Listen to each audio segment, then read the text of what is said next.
Maruti Suzuki जो India में number 1 car company है, असल में वो एक गवर्नमेंट कंपनी था।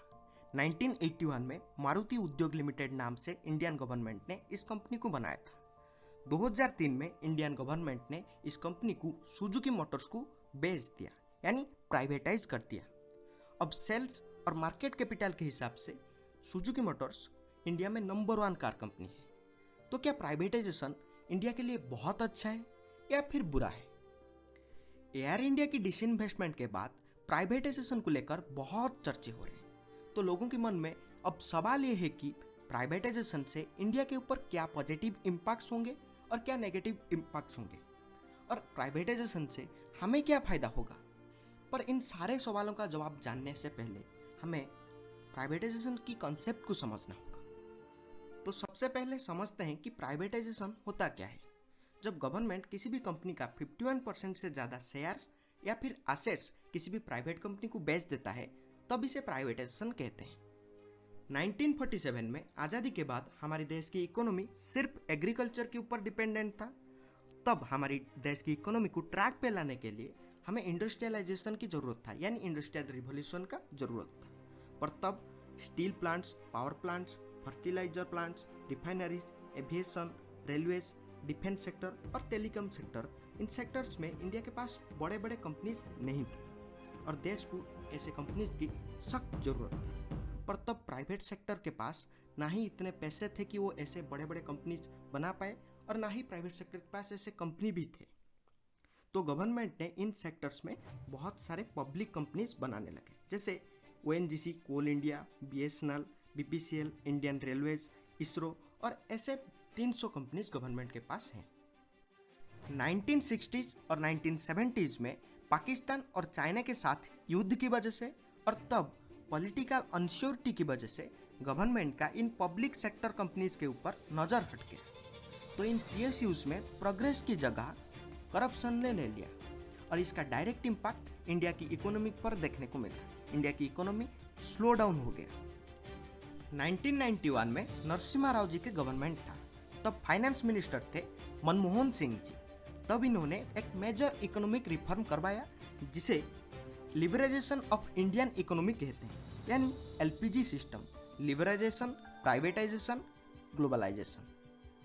और इस पॉलिसी की वजह से प्राइवेटाइजेशन को बढ़ावा दिया गया, और मनमोहन सिंह जी के कार्यकाल में, यानी उनकी 2 टर्म में, ऐसे बहुत सारे कंपनीज को प्राइवेटाइज कर दिया गया। तो सवाल ये है कि जब तब प्राइवेटाइजेशन सही था, अब प्राइवेटाइजेशन को लेकर इतनी बवाल क्यों हो रही है? हमारे देश को एक डेवलप्ड नेशन बनने के लिए एक इकोनॉमिक पुश की जरूरत है, जो इन प्राइवेटाइजेशन के थ्रू मिल सकता है। तो इसके लिए गवर्नमेंट ने जितने भी पब्लिक सेक्टर अंडरटेकिंग यानी PSU और PSE कंपनीज हैं, उन्हें 2 कैटेगरी में डिवाइड किया है। पहला कैटेगरी है स्ट्रैटेजिक और दूसरा है नॉन स्ट्रैटेजिक। स्ट्रैटेजिक कैटेगरी में ऐसे कंपनीज होंगे जो देश की डेवलपमेंट के लिए बहुत ज़रूरी है और ये नेशनल सिक्योरिटी के साथ रिलेटेड है। तो स्ट्रैटेजिक कैटेगरी में जो कंपनीज होंगे, उनमें से ईच सेक्टर में गवर्नमेंट मिनिमम 1 कंपनी और मैक्सिमम 4 कंपनी अपने पास रखेगी। और स्ट्रैटेजिक कैटेगरी में ये सारे कंपनीज होंगे जो आपकी स्क्रीन पर हैं। नॉन स्ट्रैटेजिक कैटेगरी में ऐसे कंपनीज होंगे जो देश की डेवलपमेंट के लिए अब उतने इंपॉर्टेंट नहीं है, यानी इन सेक्टर्स में प्राइवेट कंपनीज ने बहुत एक्सेल कर लिए हैं। तो नॉन स्ट्रैटेजिक कैटेगरी में जो सेक्टर्स होंगे वो आपकी स्क्रीन पर हैं। अब समझते हैं कि प्राइवेटाइजेशन क्यों जरूरत है।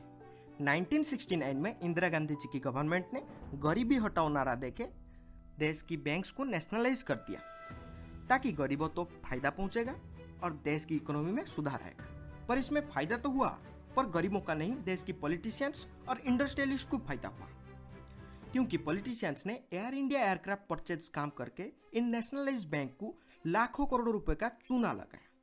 फिर विजय मल्ल्या, नीरव मोदी, मेहुल चोकसी, जतिन मेहता और विक्रम कठारी जैसे इंडस्ट्रियलिस्ट ने इन बैंक्स में लाखों करोड़ों रुपयों का काम करके इन बैंक्स को चूना लगाया। और आज जो ये सारे बैंक्स लॉस में चल रहे हैं, ये आपकी, मेरी या फिर किसी किसान की लोन की वजह से लॉस में नहीं चल रहे हैं। ये बड़े बड़े कॉर्पोरेट डिफॉल्ट और स्कैम की वजह से लॉस में चल रहे हैं, और हर साल गवर्नमेंट को इन्हें रिवाइव करने के लिए लाखों करोड़ों रुपयों का पैकेज देना पड़ रहा है। और ये सारे पैसा आते कहाँ से हैं?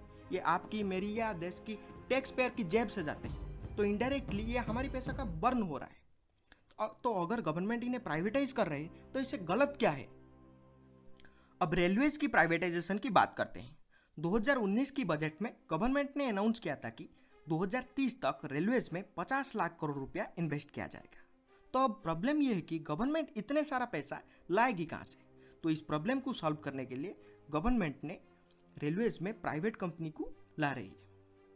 क्योंकि हमारे देश की आबादी को देखते हुए हमारे देश में अब 13,000 ट्रेन है, सुपरफास्ट, एक्सप्रेस और मालगाड़ी को मिला के, पर ज़रूरत 20,000 ट्रेन की है। तो अब 7,000 ट्रेन ज़्यादा चाहिए। पर इन सारे ट्रेन के लिए न्यू रेलवे ट्रैक, इलेक्ट्रिफिकेशन और बहुत सारे डेवलपमेंट करना होगा। तो इसके लिए प्राइवेटाइजेशन करना जरूरी है। अब आप सोच रहे होंगे प्राइवेट सेक्टर्स का रेलवेज पर कितना कंट्रोल होगा?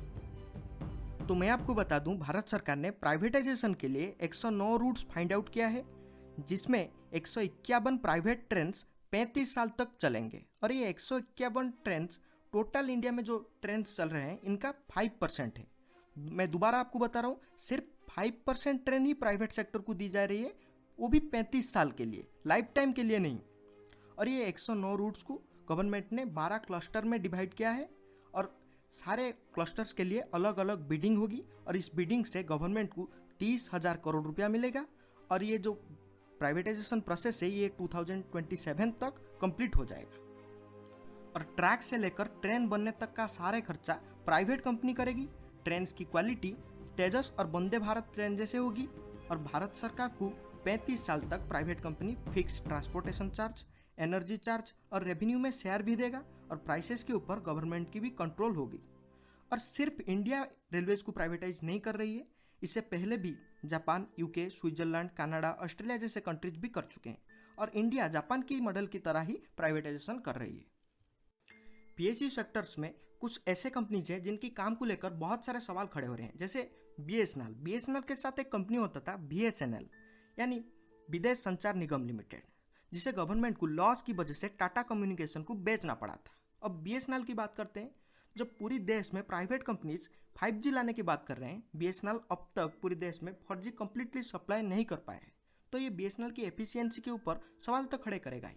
साथ ही HMT नाम की एक गवर्नमेंट के पास वॉच कंपनी होता था, जो टाइटन के साथ कम्पीट ना कर पाने की वजह से गवर्नमेंट को उसे बंद करना पड़ा था। अब हाल की बात करते हैं, यानी हिंदुस्तान एरोनॉटिक लिमिटेड, जो 50 साल से गवर्नमेंट के पास है, पर फिर भी गवर्नमेंट को आज फाइटर जेट्स के लिए गवर्नमेंट को रशिया, अमेरिका या फिर अलग देश के ऊपर डिपेंड होना पड़ता है। पर ऐसा क्यों हो रहा है? क्योंकि पीएसयू में अब प्रोग्रेस की जगह करप्शन ने ले लिया है। पीएसयू में 2G scam, coal India scam, Air India scam जैसे बड़े बड़े स्कैम्स हुए हैं। किसने किया ये जितना इंपॉर्टेंट है, साथ ही उतना इंपॉर्टेंट है कि इसमें जो लॉस हुआ वो पब्लिक का लॉस हुआ। अगर प्राइवेट कंपनी होती तो पब्लिक का पैसा एक भी रुपया नहीं लॉस होता। गवर्नमेंट सारे पब्लिक सेक्टर कंपनीज को नहीं बेच रही है, गवर्नमेंट सिर्फ उन कंपनीज को बेच रही है जो लॉस में चल रहे हैं। और इसके लॉस में चलने के पीछे भी बहुत सारे रीजन्स हैं और कुछ रीजन्स आपने भी बारीकी से नोटिस किया होगा, जैसे कि poor policy making and poor execution. Government company है तो इसके बोर्ड में जो मैनेजमेंट है उनके पास उतना स्किल नहीं है जितना प्राइवेट सेक्टर में है। तो इसकी वजह से जो मैनेजमेंट है उनकी इनएक्सपीरियंस की वजह से गवर्नमेंट को पॉलिसी मेकिंग और एग्जीक्यूशन में बहुत प्रॉब्लम आ रही है।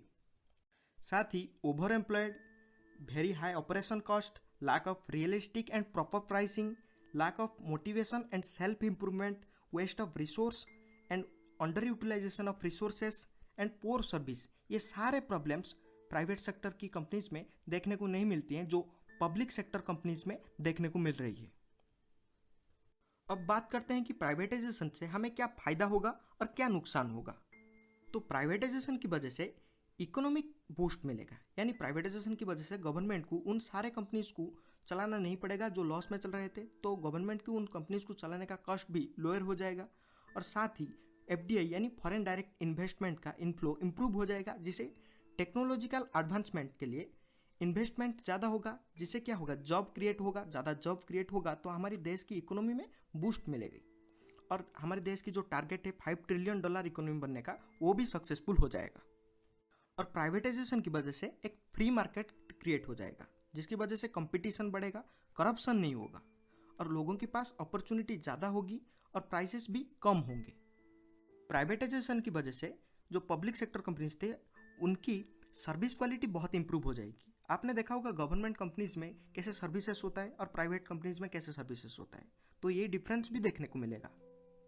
प्राइवेटाइजेशन के बाद वो सारे कंपनीज लॉन्ग टर्म के हिसाब से भागेगी, क्योंकि पहले गवर्नमेंट के पास जब होता था तब पॉलिटिकल पार्टीज की फायदा के लिए वो शॉर्ट टर्म के लिए अपनी टारगेट फिक्स करते थे। प्राइवेटाइजेशन से जो नेगेटिव इम्पैक्ट्स देखने को मिल सकते हैं उसकी बात करते हैं। प्राइवेटाइजेशन की वजह से मोनोपोली देखने को मिल सकता है, ओवर प्राइसिंग के मसला देखने को मिल सकता है, क्योंकि प्राइवेट कंपनी के हाथ में जाएगा तो वो अपने हिसाब से मोनोपोली करेगा, पर गवर्नमेंट को इसके लिए मोनोपोली रेगुलेशन एक्ट भी बनाने होंगे। कुछ सेक्टर्स में प्राइवेटाइजेशन नहीं होना चाहिए, जैसे एजुकेशन, हेल्थ केयर, क्योंकि अगर प्राइवेटाइजेशन हो जाता है तो प्राइवेट कंपनीज इसे लग्जरी की तरह बना देंगे जिसे आम जनता अफोर्ड नहीं कर पाएगा।